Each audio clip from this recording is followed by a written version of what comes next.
የሚያውቀው ማለት ነው። ከእስልምና መውጣት ለአንድ ነፍስ በጣም ከባድ ነው። ብዙ ዋጋ ሊያስከፍልም ይችላል። እንደምታዩት እዚህ ሸሪዓ ሀገር ስላለ ምናምን አይደለም። በተለያየ መልኩ ልትጠቁ ትችላላችሁ። እጅግ በጣም ደስ ብሎኛል።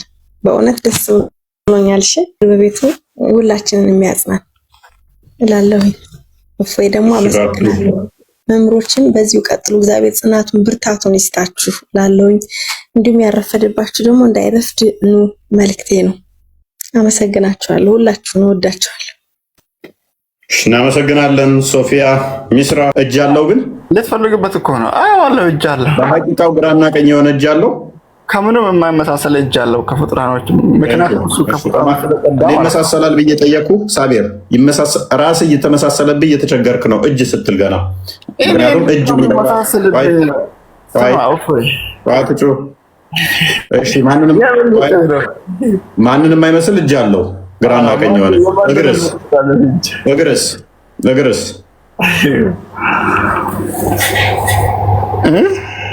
እግርስ አልኩህ እኮ ምን አለው የለው? ምን አይነት እግር? የማንንም አይመስል። በቃ ኦኬ ሎክ እጅ የማንንም አይመስላለው፣ እግር የማንንም አይመስላለው። ብልትስ? ኧረ ሰውዬ ተው። ለምንድን ነው የምትተው? የማንንም አይመስል አለው የለው?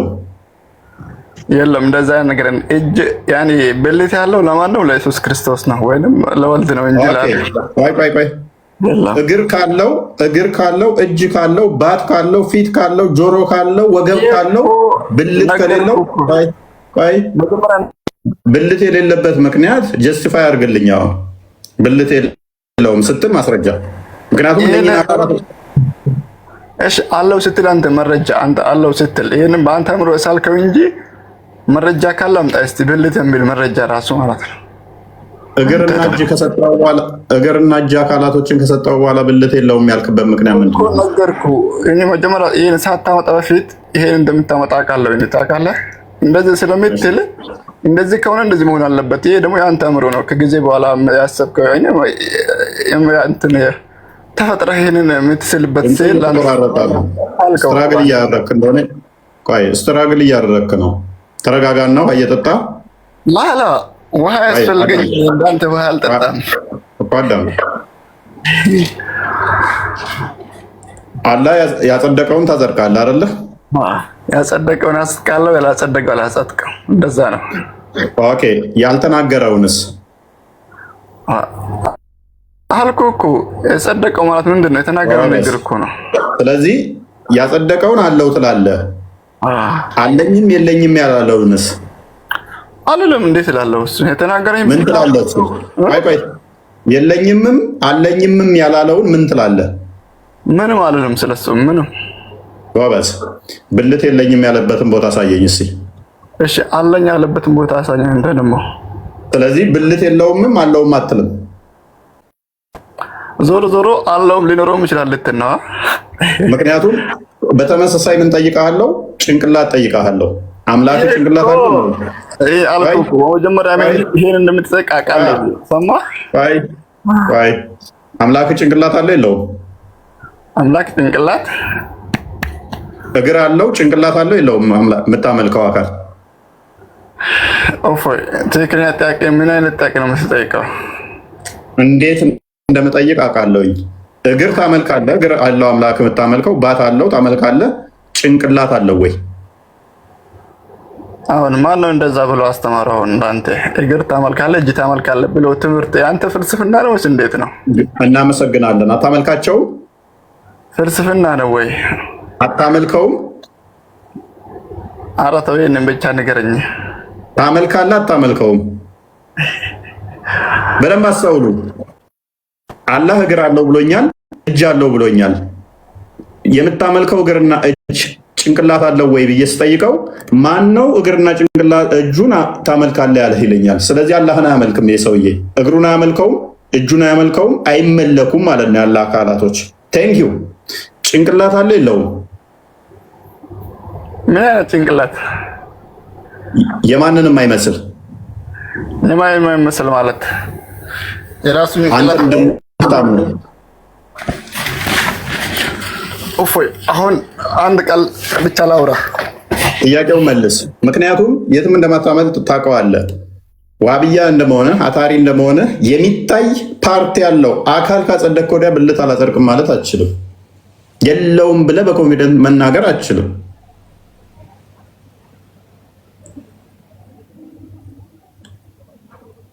ምክንያቱም ጭንቅላት ስትጠየቅ አላቅም እንደምትለው ሁሉ ብልትም ስትጠየቅ አላቅም ነው የምትለው።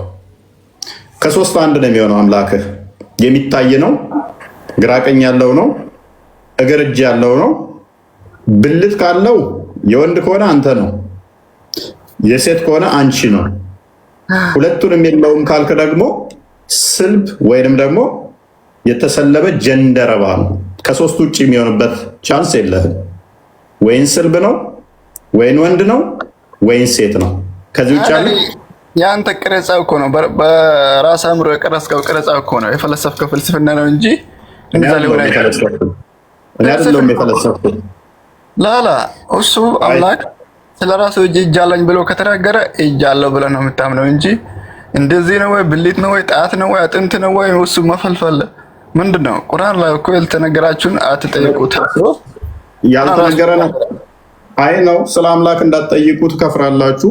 አላህን ስለ አላህ መጠየቅ አላህ የሚጠላቸው እንደሆነ አውቃለሁ። አይ ነው እንዳት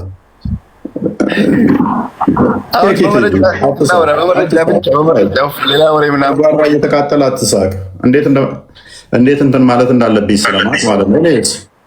አላህ አንቺ ተብሎ ሊጠራ ይችላል? እኔ አንተ ነገሮች እኮ ነው የሚያስቁኝ። አላህ አንቺ ተብሎ ሊጠራ ይችላል? ፕሊዝ አላህ አንቺ ተብሎ ሊጠራ ይችላል? እንዴት ነው የሚጠራው? አምላክ እኮ ነው እሱ። ስለዚህ አንተ ነው የሚባለው? አንተ ነው የሚባለው። ወንድ ነው ማለት ነው። ስለዚህ አምላክ ወንድ ነው ማለት ነው። አንተ ጋልከው እናመሰግናለን። ስለዚህ ያ ሚስት የሚፈልገው የምታመልከው ወንድ ነው ማለት ነው። ይሁንልህ፣ ችግር የለም። ስለዚህ የወንድ ብልት አለው ማለት ነው። ምክንያቱም ምን ብሎናል? አንቺ ተብሎ ሊጠራ አይችልም። የሚያመልከው አካል በሴት ጾታ ሊጠራ አይችልም፣ በወንድ ነው። ስለዚህ ወንድ ነው ወይ ስለው አዎ ብሏል። ስለዚህ አምላክ ወንድ ነው ማለት ነው። ማን ነው እንደዛ አለ? አንተ አሁን አልከኝ። ይህ ሁሉም የአንተ ፍልስፍና የአንተ ትብትብ ወይንም የአእምሮ እንትን ነው እንጂ ምንም አይደለም። አሁንም ደግሜ ላስብልሃ። አላህ አንቺ ተብሎ ሊጠራ ይችላል? አንቺም አይባልም። አምላክ ነው። እንዴት ነው እንደዛ የምትለው? መልካም። አንተ የሚለውን እና አንቺ የሚለውን ዲፋይን አድርግልኝ እስኪ። እሺ፣ እንዴት ነው አንተ ስለተባለ ብቻ ወንድ ነው እንዴት ነው የሚያሰኘው? እሺ፣ ይሄንን ብቻ መልስ ይጠኛል። ችግር የለውም። አንተ ማለት ለምን የሚሰጥ ነው? ለሴት ነው ወይ? ላስረዳው እኮ አንተን ስለተባለ ይሄን ብቻ እንዴ እንትን አልፈለከም? አዳም ሱረቱ ፈቲሃን ገና መክፈቻውን አንዴ ክፈትልኝ። ቁርአኑ ገና መክፈቻውን ቋንቋ ላይ እንኳን የተነገረን ትዊስት አድርገው እናንተ ኡስታዞች ሲቀጥፉ የነበረውን እንዴት እንደማራግፋቸው አሳያለሁ። አሁን ይሄ አንተ አእምሮ ነው አልኩህ እኮ ፎይ ምንም አይደለም። እኔ ደግሞ እንዴት ለማስተምር አሳያለሁ። እኔስ አላህ አንዴ ለፍት አድርገው እንትላጥፉ ሶሪ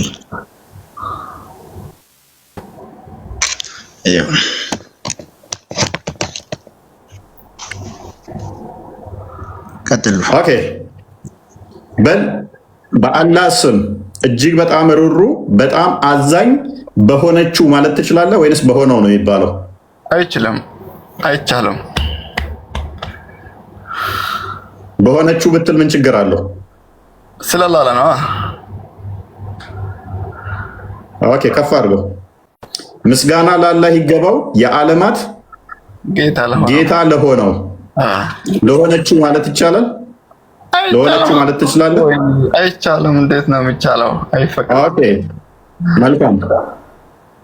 ለሆነውና ለሆነችው የሁለቱ ልዩነት ምንድን ነው? ለሆነው ሲባል ምን ለወንድ ነው ለሴት ነው የሚውለው ወይንስ ለሆነችው ሲሆን ጾታ በጾታ ንገረኝ እስኪ። ይሄ ቋንቋን የምታውቅ ከሆነ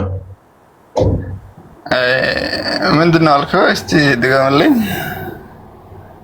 ለሆነ ተብሎ የሆነው ሲባል ለወንድ ነው ለሴት ነው የሚነገረው? እሱማ ለወንድ ነው እንጂ። ኦኬ። ስለዚህ አንድ ነገር የሆነው ከተባለ ለወንድ የሚነገር ነው ማለት ነው። ለሆነችው ከተባለስ? እሺ እኔ ስላለ ብቻ አሁን ወንድ ነው ያሰኘዋል ነው አይ ለሆነችው ከተባለስ? አዳምጥ። ለሆነችው ከተባለስ? አይ የፈለክበት ዞረ ብትመጣ ይሄንን እንደማታስረዳኝ አውቃለሁ፣ ግን ችግር የለም እኔ እልልሃለሁ። ለሆነችው ከተባለ ሴት ነች፣ ለሆነው ከተባለ ምሳሌ ነው እንደኛ ቃል። ስለዚህ አላህ በወንድ ቋንቋ ነው የተጠራው ማለት ነው። አዎ አላህ አምላክ ስለሆነ ነው።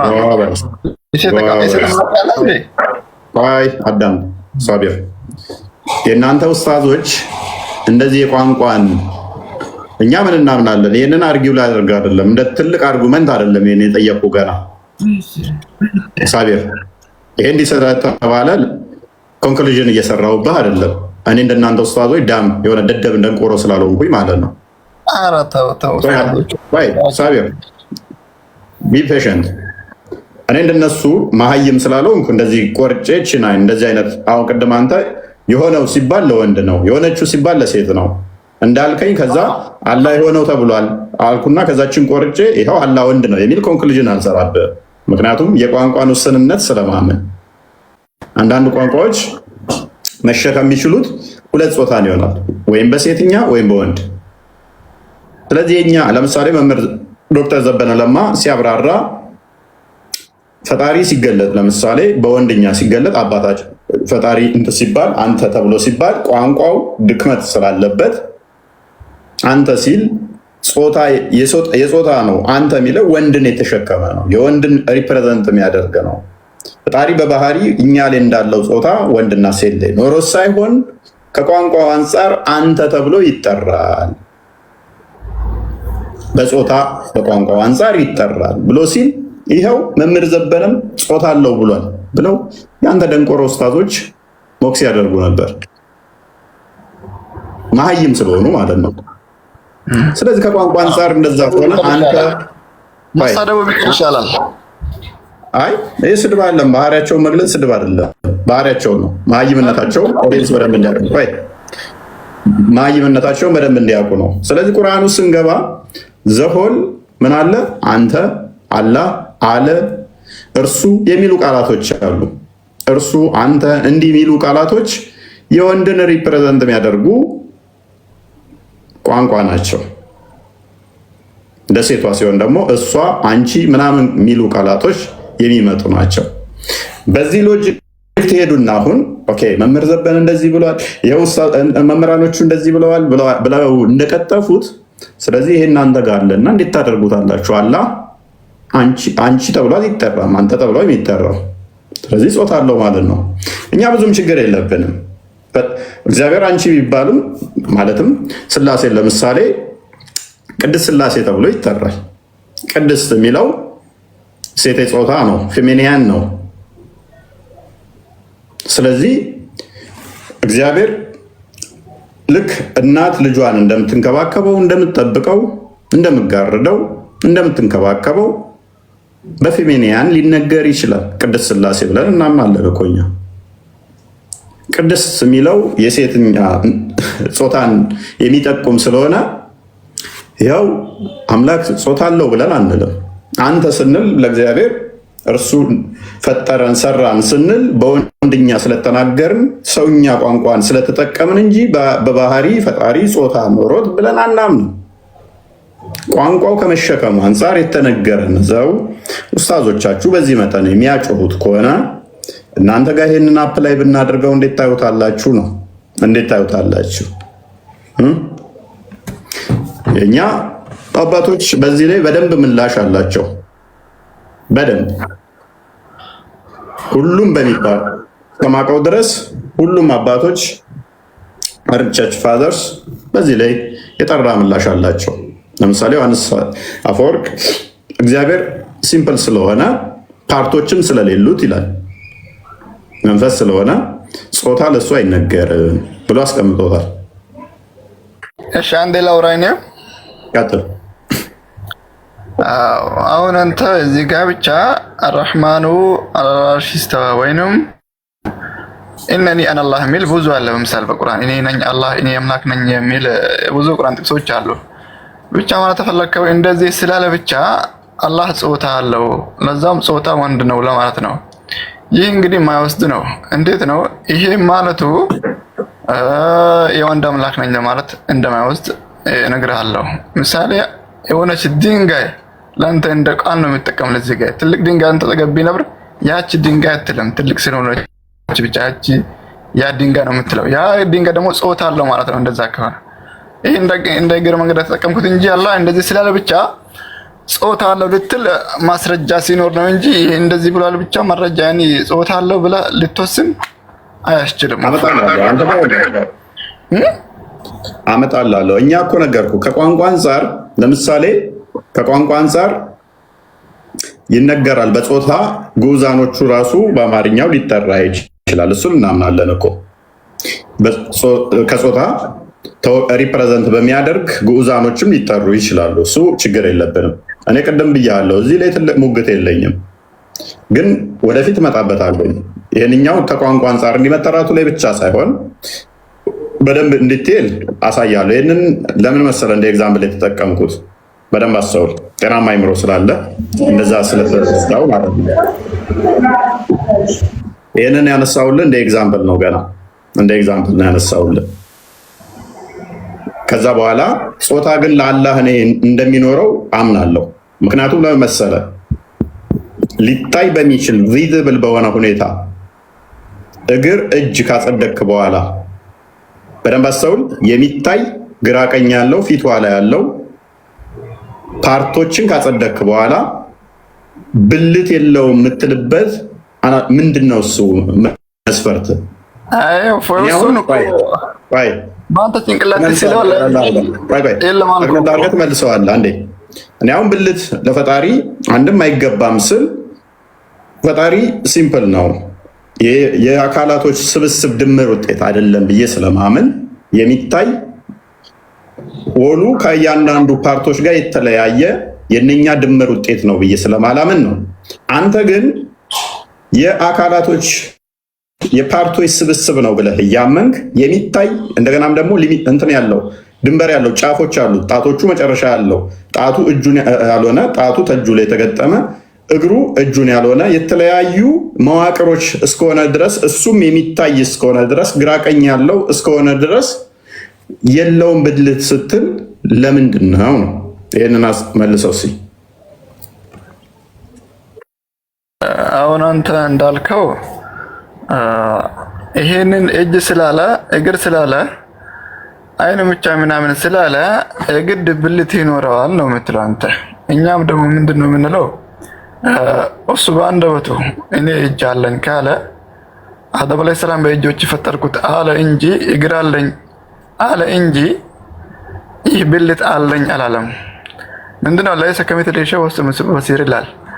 እኔ የሚመስል አንድም ያካል የለም ሲል ደግሞ ከማንም አታመሳስለው አንተ። አይ እንዲህ ስላልክ ብቻ ብልት ይኖርሃል ወዘተ ሌላው ነገር ማግባት እኛ አንገባም እንደዛ ማለት ነው አንልም። ለምን ስለላላ ማለት ነው። አላህ ስለራሱ ያሰበተው እናሰብታለን፣ ያላሰበተው እናሰብትም። በአእምሮአችን ስለነው በቃ እንደዚህ ከሆነማ እንደኛ ነው በቃ እንደዚህ ብለን በእኛ አንደበት በአእምሮአችን ስለነው ማስቀመጥ አይሳለውም። ምክንያቱም እኛን ካልነበርንበት ያስገኘ ጌታ ስለሆነ ከኛ ከጊዜ በኋላ ስላስገኘን እኛ አእምሮ ስለሱ ፍጡር ዓለማትን በአጠቃላይ ስለሚገዛው እሱ አንስለውም ነው። እንደዛ ነው።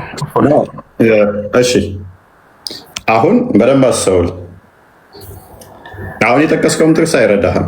እኔ የአላህ ብልት የእኛን ይመስላል አልወጣኝም።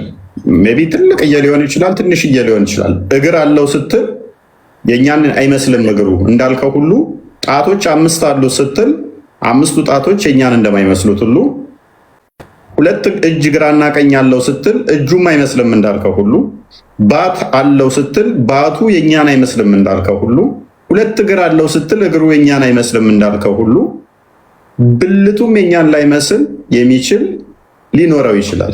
ምክንያቱም አሁን ምን አልክ መሰለህ? የገለጸልንን እንቀበላለን፣ ያልገለጸልንን አንቀበልም ካልክ ኦኬ። ያልገለጸልህ ብዙ ነገሮች አሉ። ለምሳሌ ጭንቅላት፣ አንገት፣ ወገብ ገልጦልህ ወደ አልገለጸልህም። ታፋ አልገለጸልህም፣ እንትን ባት ገልጦልሃል። ስለዚህ እንዴት ታደርገዋለህ? ይሄ ላይ ስትመጣ ምንድን ነው የምትለው? የለውም አንልም አለውም አንልም። ይሄ ማለት ምን ማለት ነው? አንድ አባባል አለ። ምንድነው የነጠፋኝ? ማን ደራሲ ነበረ? ገነትና ሲኦል ቢኖሩም ባይኖሩም ከክፋት መልካም መስራት ይሻላል ምናምን እንደዛ የሚባል ነገር።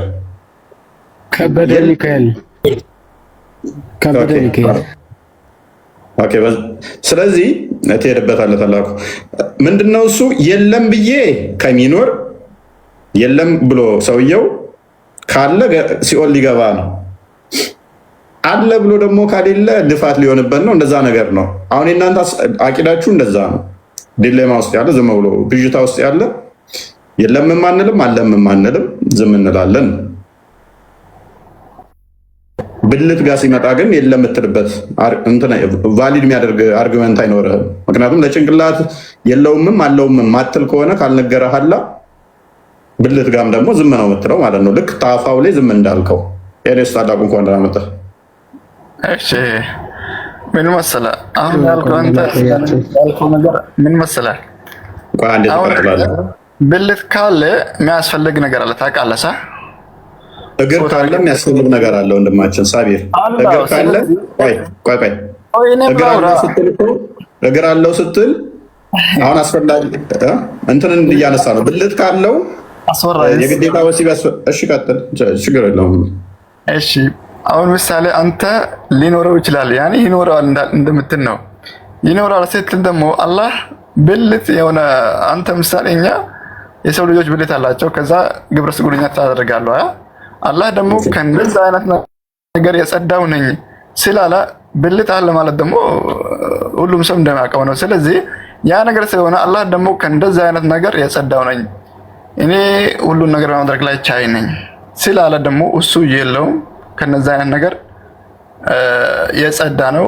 እኛ ፍጡሮች ደካማ ፍጡር ነው። ምሳሌ የሆነ ነገር ከሰው ልጆች የሚፈልጉት ያኔ ብዙ ነገር አለና ስለዚህ ከዛ ነገር ስለጸዳ የለውም ነው እንደሱ አይነት ነገር። አሁን እሱ ምላሽ ነው በጣም ሊኖረው ይችላል ልትነው ማለት ነው ሳቢር። እሺ ምናምን እኛ ብልት ካለን ወሲብ ልናደርግበት ነው ለመራባት አልክ። ላላ ደግሞ አይገባውም የለውም አልክ። አቡ ሚት አድርገን አሁን በዚህ ሎጂክ ትሄድና እንደዛ ከሆነ እኔ እግር ያስፈለገኝ ለመሄጃ፣ ለመንቀሳቀሻ፣ ኳስ ለመጫወቻ፣ ለመቆሚያ ነው። ስለዚህ እግር አለውና አላህ እንደኔ የሚመላለስበት የሚቆምበት ነው ማለት ነው። እግሩ አይደለም ነው እንደዛ አይደለም። ካልሆነ እግሩ ምንድነው ጥቅሙ? ፋንክሽኑ ምንድነው? እግሩ ጥቅሙ አልተነገረም። ምን አይነት እግር እንደሆነ ቁጥራን እግር እንደሆነ በእኛ ነው። ስለዚህ እግር አለው የኔ እግር መሄጃ ነው። የእሱ እግር መሄጃ ካልሆነ ብልት አለው የኔ ብልት ወሲብ ማድረጊያ ከሆነ የእሱ ብልት ደግሞ ለሌላ ነገር ይሆናል። አይ እንደዛ አይባልም። ምን መሰለህ እዚህ ጋር ላስረዳ። አሁን ለምን ትሸሻለህ? ኖ ተመሳሳይ አርጉመንት እኮ ነው እየተጠቀምን ያለ ነው። ማስረዳው እኮ አንተም እንደምታስረዳኝ ማለት ነው። እኔ እጅ መያዣነት፣ መጨበጫነት፣ ማንሻነት ነው የምጠቀመው። እግር መሄጃነት ነው የምጠቀመው። አይን ማያነት ነው የምጠቀመው። አላህ በተመሳሳይ እነኚህ ካሉት እግር ካለው ታፋ ሳይሆን ባት ካለው እጅ ካለው ጣት ካለው ፋንክሽናሊ የእሱ አካል ክፍሎች ከኔ ጋር ማይመሳሰሉ ከሆነ አንድ ካልሆኑ ነገር ግን በአካል ስያሜ ደረጃ አንድ ከሆነ የኔ ብልትና የእሱ ብልት በስም ቢመሳሰልም ስቲል ልክ ለእጅ ለእግር ለጣት እንደተጠቀምነው አይነት ተመሳሳይ ዲፊኒሽን ለብልትም እንጠቀማለን። የኔ የሚውለው ለሌላ ነው፣ የእሱ የሚውለው ለሌላ ነው በሚል ማለት ነው። አይ እንደዛ አላለማ እሱ እኔ እንደዛ አንተ እኮ ነህ ዲፋይን እግር ሲል ቆይ ወበስ እግር ሲል ታላቅለቅላለሁ እግር ሲል መሄጃነት እኔ እጠቀማለሁ። እሱ እግር ሲል መሄጃነት አልተጠቀመው መቻል አንተ እኮ ነህ አይ እግሩ መሄድበት አይደለም ብለህ ዲፋይን ያደረከው። ታላቁ እንኳን ለማምጣ እግር አለኝ የማንንም እግር አይመሳሰልም አለ። እጅ አለኝ እጄ ማንንም አይመሳሰልም አለ። ያ ነው እንጂ አይ እኔ ብልት አለኝ ደካማ ነው ፍጡር ነው ይሄንን ነገር የሚያስፈልገው ማለት ነው። ታዲያ ቆይ እኔ ይመሳሰላል የሚል አርጉመንት የለኝም። እስኪ አንተ እያመሳሰል ስለተቸገርክ ነው። ግራና ቀኝ እጅ አለው። እኔ ላመሳስል ብል ብዙ ማመሳስለው አለ። እኔም ግራና ቀኝ አለኝ፣ እሱም ግራና ቀኝ አለው። አደምን በእጆቹ ነው የሰራው፣ እኔም በእጄ ነው የምሰራው። ቅያማ ቀን በጣቶቹ ይይዛቸዋል እንትንን፣ እኔም በእጄ ጣቶቼ ነው የምጨብጠው እያልኩ ላመሳሰል እችላለሁ። እኔ 5 ጣቶች አሉኝ፣ አላህ 5 ጣት ነው ያለው። ማመሳሰል እችላለሁ፣ ከብዶኝ አይደለም። እስቲል ለአንተ ልስማማልህ፣ አይመሳሰልም። አንተ ባልከው ልስማማ። 2 እጆች አሉት፣ 5 ጣቶች አሉት፣ መዳፍ አለው፣ ልስማማለህ ከአንተ ጋር። እስቲል እጆቹ አይመሳሰልም እንዳልከ ሁሉ ከኔ ጋር ብልቱም አይመሳሰል አለው ነው አርጉመንት። መቀጠል ትችላለህ ታላቁ። ኧረ ኦፍ አሁን እንዴት አላችሁ? ሰላም ብያለሁ ሁላችሁንም። በጣም ደስ የሚል ውይይት ነው። ሪስፔክትፉሊ በዚሁ ቢቀጥል ጥሩ ነው። ምናልባት ሳቢር ግን እፎይ የሚነግረው ሀሳብ በደንብ እያገኘው አልመሰለኝ። ሳቢር እንደው እንትኑን ተወውና አሁን ሚስት የሚፈልግ ወንድ ነው ወይስ ሴት ነው ሚስት ሊፈልግ የሚችለው? ሳቢር እሱማ አንተም ታውቃለህ። ይሄንን ጥያቄ ወንድ ነው አይደለ? ኖ ሴት ነው ሚስት የሚፈልገው? ሴት ሚስት ሊፈልግ ይችላል ወይስ ወንድ ነው ሚስት ሊፈልግ የሚችለው? አይ ዞሮ ዞሮ እኮ እኔ ገብቶኛል ሁሉም ነገር ማለት ነው። አሁን እዚህ ጋር ቀጥታ መልስልኝ ሳቢር። ይሄ ችግር የለም። ቀጥታ እኮ ነው። ወንድ ነኝ፣ ሚስት አስፈልገኛል፣ ሚስት አስፈልግሃል፣ ሴት ሚስት እንደዛ እኮ ነው። የኛ መሽያ ነው ፍላጎታችን ነው። የኛና የአምላክ ጥያቄ ነው። ታውቃለህ ሳቢርዬ፣ ቀጣ መልስለት። በዚህ ልታስረዳኝ አትችልም። የትኛው እኮ ለአንተና ለኔ እኮ አይደለም ሳቢር፣ ለአንተና ለኔ እኮ አይደለም። ሚስት የሚያስፈልገው ወንድ ነው ወይስ ሴት ነው? በጾታ ደረጃ ሚስት የሚፈልግ አልኩ እኮ ያስፈልገናል። ለኛ ለወንዶች ላዚም ያስፈልገናል ሚስት። በቃ አልኩ እኮ። እሺ ማታውቀው ሰውዬ እንዲህ ቢልስ፣ የማታውቀው አካል ወንድ ይሁን ሴት ይሁን ማታውቀው ሚስት ያስፈልገኛል ቢል ወንድ ነው ሴት ነው ነው ጥያቄው ታላቁ። እሱማ ካወቅኩት ያስፈልግሃል እለዋለሁ። ኖ ጾታው ምንድን ነው? ይሄ አካል ጾታው ምንድን ነው? የትኛው አካል ሚስት ያስፈልገኛል ያለ? ካላወቅኩትም ነው። እንዴት ነው ሚስት ያስፈልገኛል ያለ? ጾታውን አታውቅም? ወይኔ አስተካክለው ውስጥ ጥያቄ መጀመሪያ እኮ ሳታውቀው ነው አልከኝ። ሳታውቀው ወንድ ይሁን ሴት ይሁን ሳታውቀው ድምጽ ብቻ በድምጽ ብቻ ወንድ ያኔ ሴት ፈልጋለሁ። ስለዚህ ያ አካል ምንድነው ብለህ ነው የምታምነው? ያ አካል በአጠቃላይ ነገርኩህ እኮ ሁለታችሁም ጾታ የሚያስፈልገው ፍጡራን ነው። ያኔ ግንኙነት የሚያስፈልግ እንጂ ፈጣሪ አይደለም። አሁን አንተ ምሳሌ ሰዎች ፍጡር ነው ወንድ ከሆነ ጾታ ያን ግንኙነት ያስፈልገናል ሁላችንም። ይሄ እኮ ግልጽ ነው፣ ምንም የሚደበቅ ነገር የለም። ቆራረጣለሁ መሰለኝ። ሳቢር እሰማለሁ? የኔ ድምጽ ይሰማል? ይሰማል።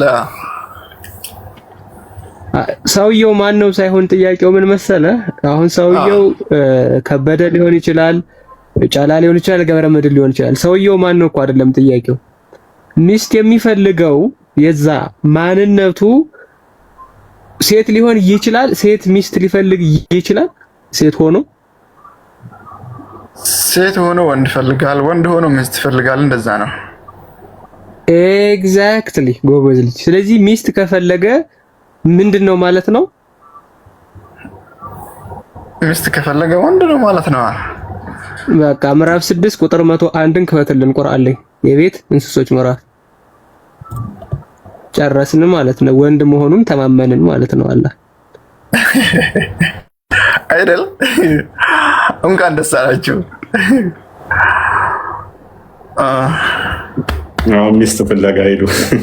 አሁን መረጃ ስጡኝ። መረጃ ብቻ ነው የምንቀበለው። ጭንቅላት ፍልስፍና ጥሩ አይደለም። ሳቢር ላንብብልህ ስማ። ሱረቱል አናም ወይንም ሱራ 6 101 ላይ ምን ይላል መሰለ? እርሱም ማን? አላህ። ሰማይና ምድርን ያለ ቢጤ ፈጣሪ ነው። ማን? አላህ።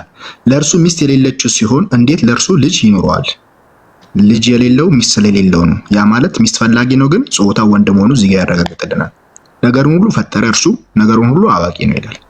ይኸው ቁርአን ላይ አላህ ወንድ እንዳርክ እንደሆነ አረጋግጠህልናል ማለት ነው።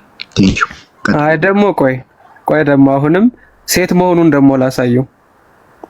አላህ ሴት መባሉን ቁርአን ላይ ማለት ነው። ከዛ ጾታውን ግራ ይጋባና ወንድ ነው ሴት ነው ብሎ ግራ ተጋብቶ ይሄዳል። ምዕራፍ 35 ቁጥር 1ን ክፈተው። ምዕራፍ 35 የማን ምዕራፍ ለሚል ቆይ አንዴ ሳትከፍተው በፊት የሱራውን ትርጉም አሳየን።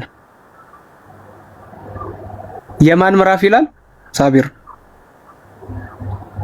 ክፈተው። ችግር አሁን ሱረቱል ፋጢር የፈጣሪዋ ምዕራፍ የአማርኛ ትርጉሙ የፈጣሪዋ ምዕራፍ የፈጣሪዋ ወንድ ናት ሴት ናት? ሳቢር መልስለት። ሳቢር ላንተ ነው። ወይኔ ኧረ ተው በትክክል ብናወራ ይሻላል። ወይኔ ይሄ ቁርአን መረጃ ነው። ታላ ጾታ ስለመኖሩ ይሄ ነው መረጃችሁ። አሃ ወንድ መሆኑንማ ካንተ አፍሰማን እኮ ሚስት እየፈለገ ስለሆነ፣ አሁን ደግሞ ሴት መሆኗን ላሳይህና ወንድ ነው ሴት ነው አንተ ትነግረናለህ። በወንድነቱ ተማምነናል። አሁን ሴቱን ደግሞ እያሳየው ነው። ሴቷን አላህ ማለት ነው እኮ ሱረቱል ማኢዳ እኮ ሴት ስም ነው እኮ አይደለም። ሱረቱል ማኢዳ ማኢዳ እዛ ላይ ማዕድ የአላህ ስም አይደለም። ይሄ ፈጣሪዋ እየተባለ ያለው ማን ነው? ላላ በአንተ አምሮ ከሆነ ሱረቱል ያሲንም ግባና እንደዛ እኮ ጾታ ወንድ ትላለህ። ሱረቱል ያሲን እኮ ወንድ ነው። ያሲን የእንትን ስም እኮ ነው የወንድ ስም ነው እኮ። እዚህ ጋር ደግሞ የሴት ሆኗል እና ሲም ከሚል የመጣ ነው። the god of moon ማለት ነው። እሱም ደግሞ በባቢሎናውያን ሲመለክ የነበረ ጣዖት ስም ነው። አይዋ አሁን ትክክለኛ መረጃ የለም። እሺ መረጃ ካላችሁ አቅርቡ፣ ችግር የለም። ይሄንን የሱራ እንትን ጠቅሳችሁ እንደዚህ ነው ብትሉ ቁጥር 1ን ክፈትለት፣ ችግር የለውም። ቁጥር 1ን ክፈትለት እስኪ አንበው።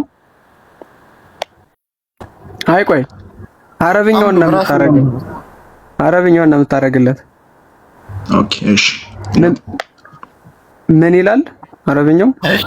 ምን ይላል? አንበዋ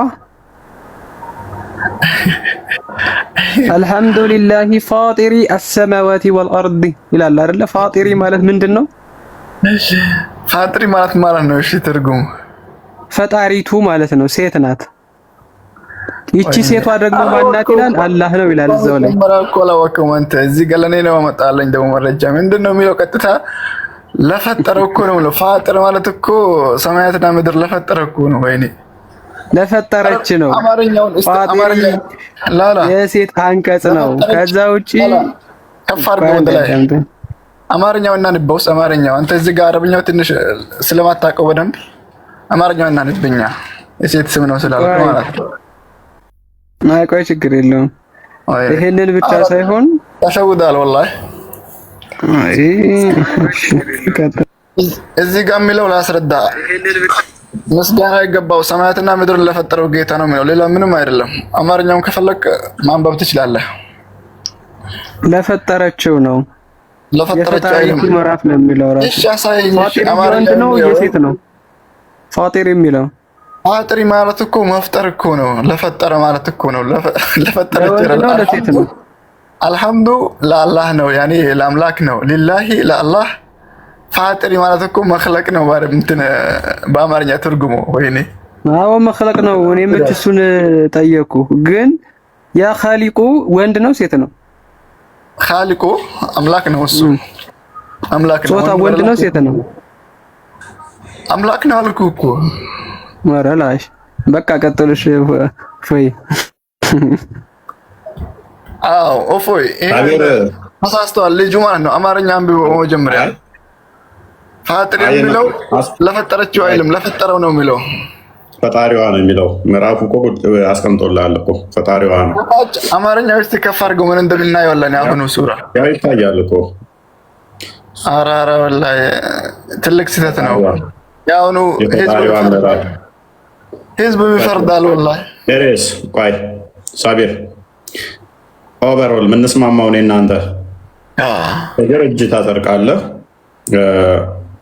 አካላቶችን ታጸድቃለህ። እነኛ አካላቶች የተገጣጠሙ ናቸው አይደሉም? አሁን እፎ የአሁኑ ቁርአን ተፍሲር እዚህ ጋር ብታስረዳላት ሰው ሴት ተሳስቻለሁ ቢል አሪፍ ነበር። አማርኛው ትርጉም ራሱ ማለት ነው። እሱ እኮ ፈጣሪዋ ነው ያለው፣ ያኔ ጾታ ነው ያደረጋት፣ ያኔ ሴት ነው ያደረገው እሱ። ሳቢር ፈጣሪዋ የወንድ ስም እሺ፣ ፈጣሪና ፈጣሪዋ ምንድን ነው ልዩነቱ? ልዩነቱ ጾታ አላት እንደማለት ነው። የሴት ፈጣሪ እንደማለት ነው እሱ የተጠቀመውን። ባባስ ፈጣሪው ለፈጣሪቱ ምስጋና ይገባታል አለው እሱ። ስለዚህ እኛ አይደለንም ያልነው ቁርአንን ያለው። ስለዚህ አማርኛውን ደብቆ በአረብኛ ሊሸጉደኝ ነው እንዴ? አረብኛ ያቅማው እሱ። አሁን ተረጋጋ። ስለዚህ አሁን አላህ ጾታ የለውም ብለህ በቁርአን ውስጥ ወይም በሐዲስ ላይ መናገር ትችላለህ?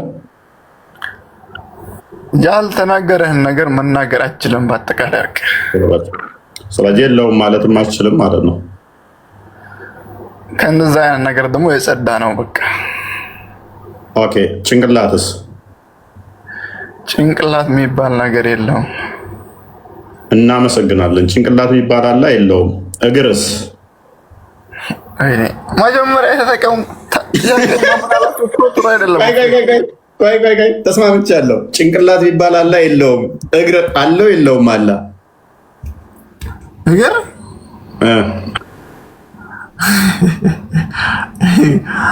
መጀመሪያ እኮ አልፈነዋል። የምታመልከው በቂያማ ቀን እግሩ የሚጭነው አለው የለውም? ጋነም ላይ አለው አለው። አልሐምዱሊላህ እናመሰግናለን። አምላክ ጭንቅላት የሚባል የለውም፣ እግር ግን አለው። ቴንኪው እናመሰግናለን። ከጭንቅላት የሌለው እግር ጋር እንዴት ነው እያበለክ? ከባድ ነው። አምላክ ጭንቅላት የለውም፣ እግር ነው ያለው። ምንም ከባድ አይደለም። ጭንቅላት አልባ እግር እንዴት ነው የምታመልከው? ጋር አምላክ ጭንቅላት የሚባል የለውም፣ እግር ነው ያለው። ለማሰብ ራሱ ይከብዳል እኮ። ባትናገራለሁ ጭንቅላት ግን የለውም። በአንተ አእምሮ ይከብዳል። ቢመስለው ማንም የለም ግን ትክክል ነው። በነገራችን ሳቢርዬ አሁን አንተ ልደግፍህ። ቆይ አንተ ልደግፍህ።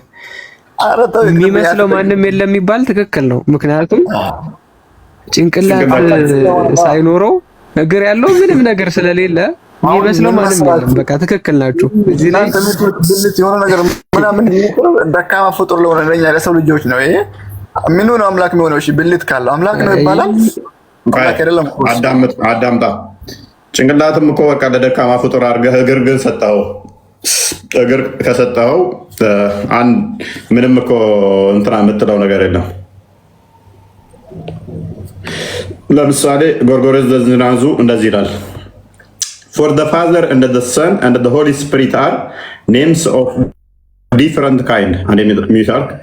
God is neither male nor female. These are properties of bodies.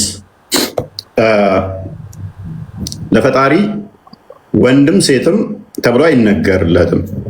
ምክንያቱም እነኚህ የቦዲ ባህሪ ናቸው ብሎ ይናገራል። አንተ የምታመልከው አካል ደግሞ አንተ የምታመልከው ጣዖት ይታያል፣ ግራ ቀኝ አለው፣ እግር አለው፣ ጭንቅላት ግን የለውም። የሚታይ ነገር ቀኝ ግራ ያለው ፊቱ ላይ ያለው አንዴ አዳምጣ። ይሄ የጣዖት ባህሪ ነው። ይሄ ጣዖት ባህሪ ነው።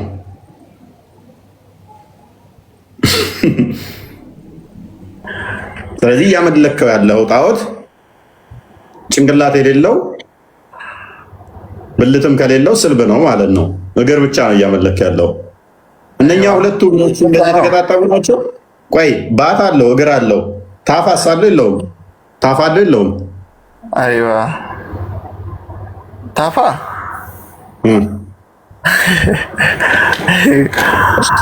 አሁን ጨረስክ? እሺ ታፋ አለው የለውም? እንግዲህ ሁለት እግርና ባት አጽድቀሃል። ጭንቅላት የሚባል የለውም ብለሃል። ብልት ላይ ግን ዝም እንላለን ብለሃል። ታፋስ አለው የለው? አይ ሰልጥነሃል እኮ በዚህማ ዝምታው ይሻላል። በቃ ሌሎች ይቀጥሉ እስኪ ሌሎች ይቀጥሉ።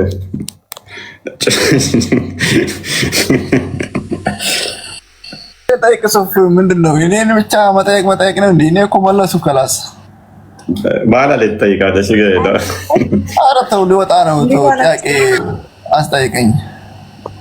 አይ በኋላ ትጠይቃለህ። አንዴ እህቴን አስገባትማ ካርድ ሊያልቅባት ስለሆነ ቀጠሮ አላችሁ መሰለኝ።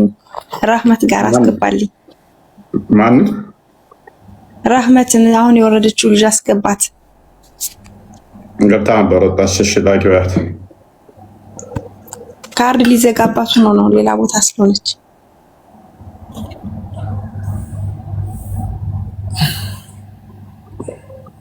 ኦኬ ኦኬ አብዱ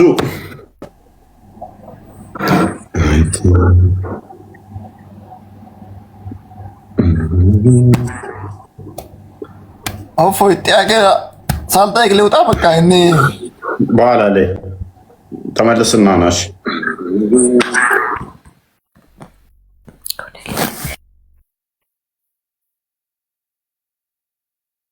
ካለ አብዱ ተመለስ። ራመት እንዴት ነው? ሰላም እያለው ተቆጥሮ ያላለቀ እጅ እግር ባት ጭንቅላት የሌለውን ሶሪ ደምራችሁ ወይንስ አባስታችሁ ነው አንድ የምታመልኩት? ቃል እንዳለው እኔ አንድ ስባል እጄ ሲደመር እግሬ ሲደመር እንደዛ ነው።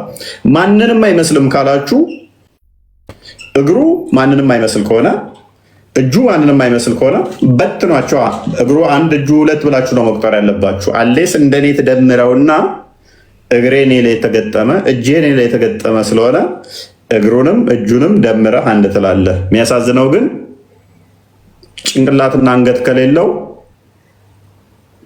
ታፋ ከሌለው እግሩ ከወገቡ ጋር በምን ተያያዘ? በምን አጣብቀኸው በምን አቀጣጥለኸው ነው አንድ ብለህ የምቆጥረው? ጣዖትህን እንዴት አንድ ብለህ ቆጠርከው? ታፋ የለውማ። ባትና እግር ነው እንጂ ያለው ታፋ የለውም። ወገብ አለው ስትል ደረት ደግሞ የለውም። እጅ አለው እንዳልከው ትከሻ የለውም።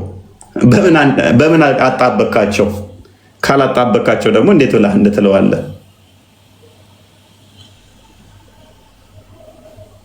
እኛ ጋር ካላት ሲጠቀሱ እንኳን ካያችሁ ዝሩ አይደለም ለማለት ነው። ዝሩ ብትን አይደለም። አንድም ያንን ሪፈር ለማድረግ ነው። ቺዝ እጅ እግር እንደዚህ ተብለው ከተጠቀሱ እንኳን መጽሐፍቶች ላይ እነዚህ ካያችሁ ዝሩ አይደለም፣ እንደ ንፋስ እንደ ዱቄት የተበታተነ አይደለም የሚለውን ለማስጨበጥ ነው እንጂ ጆሮ የሚባል የተገጠመ አይን የምትባል የተሰካችለት ለማያ ብቻ የምታገለግል መስሚያ ያልሆነች እጅ የሚባል የሚሰራባት እግር የምትባል የሚሄድባት ታፋ የሚባል እግሩ ጋር የተገናኘች የአካል ክፍልፋዮች አንዱ አንዱን ያልሆነ ፋንክሽናቸው የተለያየ የድምር ስብስብ ውጤት ነው ለማለት አይደለም። ነገር ግን ዝሩ ብትን አይደለም ለማለት አካላቶችን ይጠቅሳሉ ሲያስረዱ አንዳንድ አባቶች። አንዱ አንዱን ያልሆነ እጅ እግርን ያልሆነ እጅ አይንን ያልሆነ አካል ስብስብ ከሆነ ይሄ ከዛ እያንዳንዱ ከአካል ከኛ ጋር መሳስለ ስታበቃ እነኚህ ሁሉ ፓርቶች ናቸው ካልክ በኋላ እያንዳንዱ ግን አንዱን አንዱ አይመስልም ብትልም እንኳን አንዱ አንዱን አለመምሰል ራሱ ራሱንም አይመስል። እጁ እግሩን አይመስልም፣ እግሩ ፊቱን አይመስልም፣ ፊቱ አይኑን አይመስልም። ራሱ ምን ይሆናል ማለት ነው? የጣዖቶች ስብስብ ይሆናል ማለት ነው። አትናቴዎስ እንደዛ ነው የሚለው። ሰንት አትናቴዎስ እንኳን ሌላውን አለመምሰል ከራሱ ጋር አይመሳሰልም፣ ይሄ ፈጣሪ ሊሆን አይችልም ይላል። ስለዚህ እኛ ሲምፕል ነው ብለን እናምናለን። ዲቫይን ሲምፕልሲቲን እንቀበላለን። ሶስት አካል ብለን ስንል እነኛ ሶስት አካል ደግሞ አንዷን ራሳቸው ላይ የአካል ክፍልፋዮች አንዱ አንዱን ያልሆነ ጆሮ እጁን ያልሆነ አይኑ አፍንጫውን ያልሆነ አይን የምትባል ሁለት የሚያይባት ጆሮ የምትባል ሁለት የሚሰማባት እግር የምትባል ሁለት የሚሄድባት እያንዳንዱ የተገጣጠመላቸው ብለን እናመልከው። እነኚህ የፍጡራን መገለጫ ናቸው። የፍጡራን መገለጫ ናቸው። ፓርቲሽን አጽድቁለትና ምክንያቱም ፈጣሪ የሄድበት ዘንድ እግር አያስፈልገውም፣ የሚያነሳበት ዘንድ እጅ አያስፈልገውም። ፓርቶች እነኚህም ያስፈልጉ ለእኛ ነው። ጣቶች ያስፈለጉን ለእኛ መያዣ ማንሻ ነው። እግር ያስፈለገን ለእኛ መሄጃ ነው። እነኚህ ፓርቶች ያስፈለጉ ለዛ ነው። ኢንተርናልም ሆነ ኤክስተርናል ፓርቶች እንደዚህ ግዑዛን አካል እንዳላቸው የሚሰጠው አይደለም። ለዛሬ ብቃን። ጥያቄ ያላችሁ ከሶፊያ ራመት ሚስራ።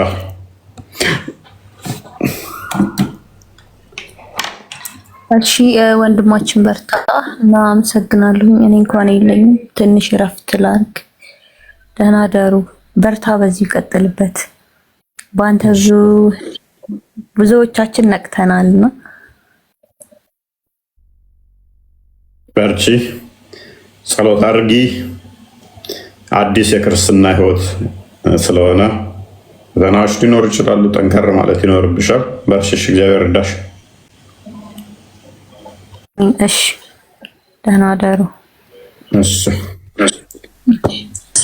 እግዚአብሔር ይርዳሽ። ይሄ ነው መጠበቅ ነው። እንዴት አላችሁ? ይቀጥልሽ። ምን አልሽ? ትቀጥይ ሚስራ፣ እንዴት ነሽ? እንኳን ደህና መጣሽ። አንደና ቆያችሁ እንዴ? ራመትን ልንመርቃት እኮ ነው። እንቅልፍ ይሰን ሹፍ። እንዴት ናችሁ? ሰላም ብያለሁ። እፎይ እንዴት ነህ? ይመስገን። አብራችሁ ተመራችሁ ነበር? ታውቂያታለሽ ነው? እኔ ጠመቀች እኮ የቆየች ነበር የመሰለኝ። አክቹዋሊ ቅድም ቪዲዮ አየሁና እንኳን ደስ አለሽ እህታችን። ድሮ አለቅስ ነበር አንተ ቪዲዮ ስትልክልኝ እና እንኳን ደስ አለሽ እህታችን። እንኳን አብራችሁ ተምራችኋል? አዎ፣ መምህር ሰናይ ጋር እንገናኛለን። ኦኬ፣ ያው መጣልሻለሽ። እራሁሽማ አመሰግናለሁ። ወይ እንደሽ እንኳን ደስ አለሽ። በጣም ደስ ብሎኛል የእውነት እግዚአብሔር ይመስገን ደህና ነው። እንኳን አብሮ ደስ አመሰግናለሁ። ምንም አይደለም። እንኳን ለቤቷ ወጣሽ። አንድ ቀን አጠሩኝ ሰብሰብ ብላችሁ የሆነ ሰዓት ጠርታችሁ ነበር። ተሰባስባችሁ እኮ ቅዳሜ አይሆን ጠርቶናል እኮ። ስንት ናችሁ? መቶ ትሆናላችሁ? ኧረ እናስብ። እግዚአብሔር ካለ ደግሞ እስከ ቅዳሜ ያው የሚጠመቁ ሳይኖሩ አይቀርም። ያኔ የጠራችሁኝ ጊዜ ስንት ነበራችሁ? መቶ ምናምን ትሆኑ ነበር። አዘጋጁና ጥሩኝ።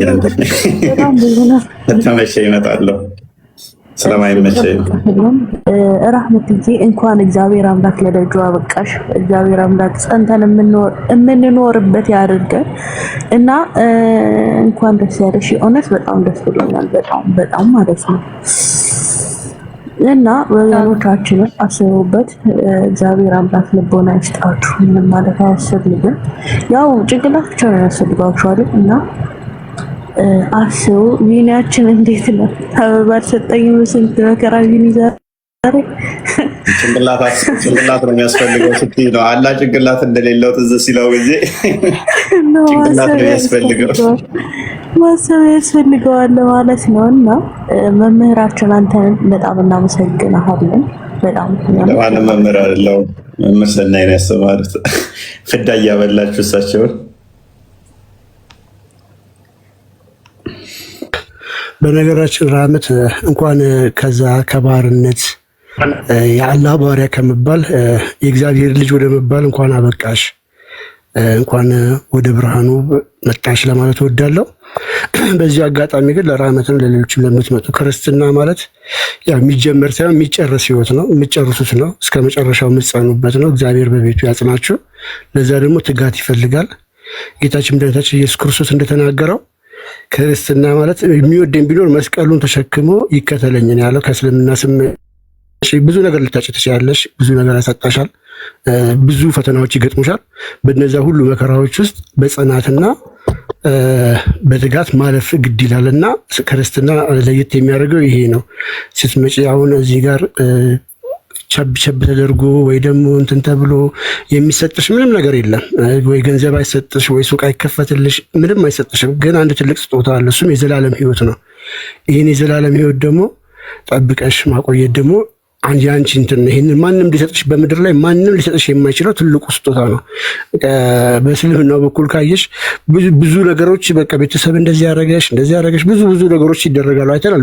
በመቶ ሺህ ብር በሚሊየን ሲሰጥን ቤተክርስቲያን ያንን አሰጥን። ህይወትን ነው የምትሰጠው። መከራውን ነው የምትቀበየው። ያ መከራ ደግሞ ደስ የሚል ስቃይ ነው እንጂ እንትን የምትይበት አይደለም። ስለዚህ የክርስቶስን መስቀል ተሸክመሽ መስቀሉን ስለሽ መከራውን በብዙ መከራ ውስጥ ሁሉ አልፈሽ ምትጸኚ ያድርግሽ። ጌታ በነገሮች ሁሉ ይርዳሽ ለማለት እወዳለሁ። በርቺ፣ በቤቱ ያጽናሽ። አሚን አሚን። አመሰግናለሁ። ከክርስቶስ ልጅነት የበለጠ ነገር እኮ ምንም ነገር የለም። ይሄ ዓለማዊ ነገር ከዓለም ያው እንግዲህ ከዛ ድንቁርና ውስጥ ስለወጣ ነው ከእስልምና ስለወጣ ምክር አበዛ ትላለህ እና የምናውቀውን እንግዲህ የመጣንበትን ነው ትላለህ። እኛ አልመጣን ዝም ብለን እናዳምጥ ትላለህ። ያለውን ደስታ እድለኝነት ነው። በነገራችን ላይ ክርስቲያኖች ክርስትናችሁን ጠበቅ አድርጉ። ጌታን የተሰጣችሁ አንተን በቤተሰብ ያገኛችሁት ነገር መያዝ አለባችሁ። ጌታ በሚያውቀው ማለት ነው። ከእስልምና መውጣት ለአንድ ነፍስ በጣም ከባድ ነው። ብዙ ዋጋ ሊያስከፍልም ይችላል። እንደምታዩት እዚህ ሸሪዓ ሀገር ስላለ ምናምን አይደለም። በተለያየ መልኩ ልትጠቁ ትችላላችሁ። በተለያየ የግድ መጥቶ መግደል ባይሆን በተለያየ ፖዚሽን ሰዎችን እንትን የሚያደርጉበትን ቴክኒክ አለ፣ ይጠቀማሉ። የሚችሉትን በሙሉ ያደርጋሉ። አባት ልጁን እስከ መጋደል። ይህን ደግሞ ጌታችን መድኃኒታችን ኢየሱስ ክርስቶስ ነግሮናል። እናትም አባትም ወንድምም እህትም ሁሉምንም ልታጣው ትችላለህ። ክርስቶስን ግን አታጣም። እዚህ ላይ ፎከስ አድርገን ክርስቶስን መከተል መቻል አለብንና ከባድ ስለሆነ ክርስቲያኖችም ጠበቅ አድርጉ። ክርስትናችሁ ቀልድ እንዳይመስላችሁ። የተሰጣችሁ ሕይወት ቀላል ነገር አይደለችም። ያቺ ልጅነት ቀልድ አይደለችም። ክርስቶስ የሰጠን ልጅነትና እሷ ላይ ፎከስ አድርጉ ክርስቲያኖችም ለማለት እወዳለሁ በዚህ አጋጣሚ። እንዴት ነው መካሪ ሆንኩኛ ትላለህ? አረጀው እንዴ? እሺ፣ እናመሰግናለን። ምክራችሁን ተቀብለናል። ራህመት፣ እኔ ስላንቺ በጣም እጅግ በጣም ደስ ብሎኛል።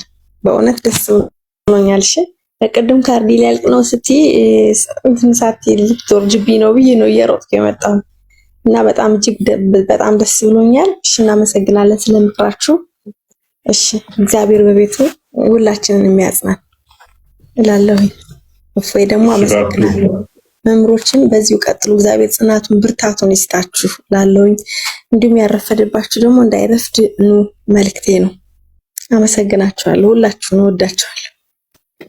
እናመሰግናለን። ሶፊያ፣ ሚስራ፣ ራህመት ቃል እኔና ቢኒ ብቻ ነን ያላወራ ነው። ቢኒ እናውራ ወይንስ ይብቃል? ድምፅ ስላለ እና ለዛ ነው ደስ ብሎኛል እህቶቼ። እና ይበቃኛል። ብዙም አይመችም። የሚመች ቦታ አይደለም። እፎይ ብቻ ደስ እንኳን እግዚአብሔር ወደ ቤቱ መራችሁ ላለ